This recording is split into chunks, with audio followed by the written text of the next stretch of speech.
Hey guys, welcome back to another video. Well, it's finally that time when we look at the market as a whole. We look at what is going on in the trucking market as of January 2023. Now, if you're new here, a warm welcome to you. I teach about the trucking industry with a heavy focus on the spot market. So if this is a topic that interests you, feel free to subscribe down below. Now, I know I started making those weekly update videos in terms of the trucking market, but those are forecasts.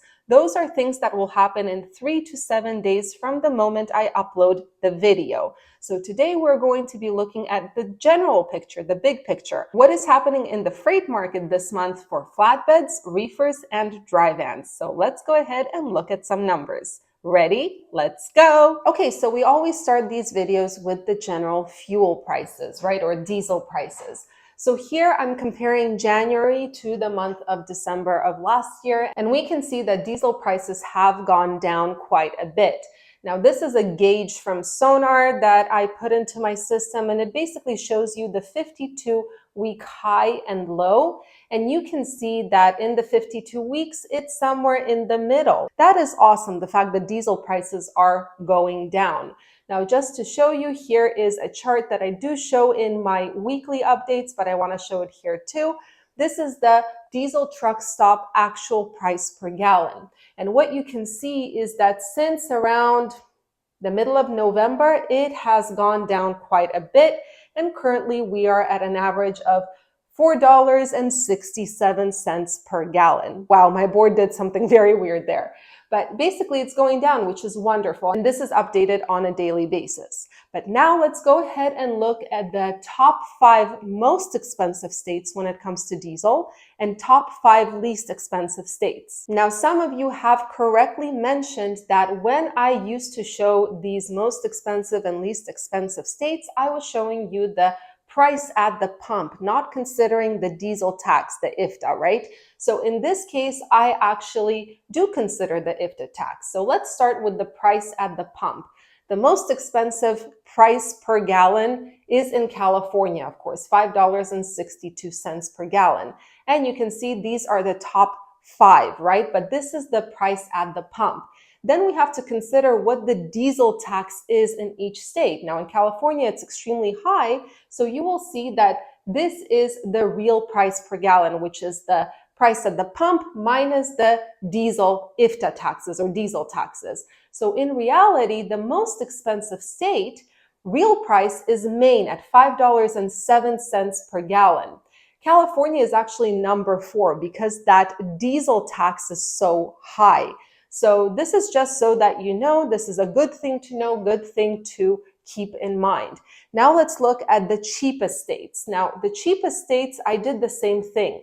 First of all, I looked at the price at the pump, and I'm really sad to see that Texas is not on the number 1 spot when it comes to the price per gallon or the at the pump price in terms of it being the cheapest. But what you can see, the cheapest at the pump is Oklahoma, then Wisconsin, Kansas, Texas, Missouri. But then we have to consider these diesel taxes, right? And we have the real price per gallon here. So in reality, if we're comparing apples to apples, then the least expensive real price is, I'm going to make this a little bit smaller so you can see, is not Oklahoma, it's actually Wisconsin at $3.67 per gallon. And the most expensive out of the 5 least expensive states is actually Texas at $3.89 per gallon. Now we're going to look at a bunch of charts, starting with the outbound tender volume index. How many electronic tenders are there on any given day? Basically, how many loads are there, right? And this is on a national level. Now, I'm going to be using the Sonar, FreightWave Sonar, for all of these charts. I adore them. This is the best investment I have made so far, together with my board. But basically, what you can see is that volumes, and you can see this is from December 12th until right now, January 11th, right? So you can see that in 2023, the volumes shot up. There are a ton of loads going out in comparison to what it was at the end of December, which is not a surprise. End of December was the holiday, so there was no real movement of freight at that point. Now, to understand whether this is really fantastic, it did plateau a little bit here, but it's still going up a bit. But to really understand whether this is something to get really, really excited about, let's look at the past patterns. And for that, we're going to look at this chart. Same chart, volumes, but this is from June of 2018 all the way to right now. So what you can see here is that usually in January, the volume always spikes, right?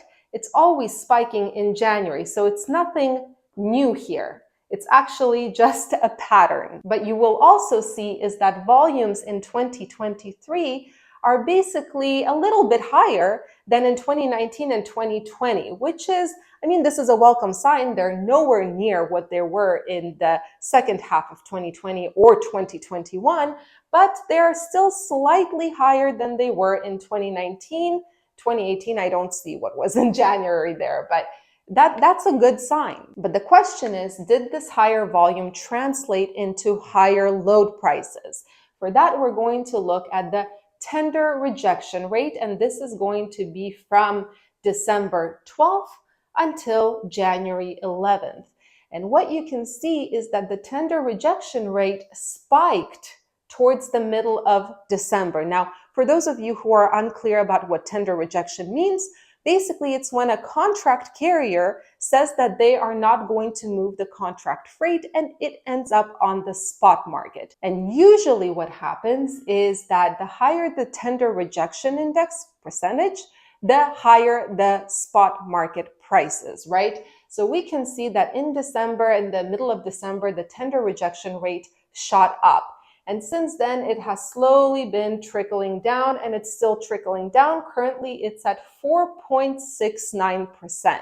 So you can see that towards the end of December, there were pretty high tender rejection rates. And just to explain, this was because of the holidays. People didn't want to work, so they were rejecting the loads. That's what happened. Now, if we look at past trends, this is also the tender rejection index, but again, this is from 2018 all the way to 2023, what we can see is that tender rejections do tend to go down in the beginning of the year, right? They do start going down. Even in 2021, there was a little bit of a lull here. In 2022, that's when the disaster happened. But it's no surprise, basically, that the tender rejection rate is going down. This is something that does happen every single year. The trucking market is cyclical. It does repeat itself. Yes, the volumes and the actual rates do change, but the actual pattern does tend to repeat. So I think that what's going to happen is that this tender rejection will continue going down through February especially, and then towards March, April is when the tender rejection index will start going up. People will be rejecting those loads, and this is when the produce season also starts kicking in slowly. So now what I want to show you is a chart that I just recently found on Sonar, and this is comparing the spot rates for the three equipment types. The blue line right here, the one that is filled in, that is the flatbed rate per mile, 7-day average. The green line is the reefer, and this blue line right here is the dry van. So right away, we can see that the reefer is outperforming all of the equipment types. It's averaging $3.37 per mile currently.